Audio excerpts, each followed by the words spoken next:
Grieving is a process of being hollowed out. So it's like a tornado that runs through you. Ride a roller coaster, get thrashed side to side. You grapple with the shame, the disgust, past mistakes, whatever it may be, whatever this rock bottom is. And when you're hollowed out, feel hopeless, beat up, like you've ran 10 marathons, emotions, purging, crying, whatever. Because your container's emptied of stories, expectations, thoughts, you start to feel that little pulse of the Creator's light within you again. So now you may be in a period where you just want to go outside, talk to God, be in nature, that inner light be amplified, let it teach you, and reacquaint yourself. Like you're meeting a new friend, you're meeting a new mentor, but the mentor is the light of God that's within you. Go out in nature, go out to like your God spots, like I call them, high on the mountaintop, out to God. How can I heal my heart? How can I let this be taken from me?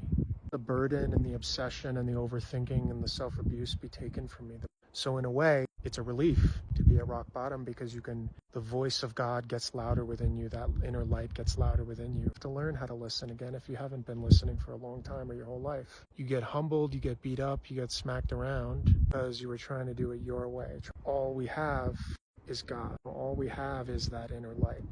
And you get beat up, hopefully enough, or a lot, where it's just like, I don't want to do this my way anymore. Even in the darkest points in your life, hollowing out in the emptiness, realize that it may be a blessing. That light starts to grow. The more you nurture it, the more you ask for it, the more you ask for God's light, that eternal substance, that substance of God, that substance of all matter. No one is outside of it. No one is outside of forgiveness, outside of a reprieve, outside of salvation.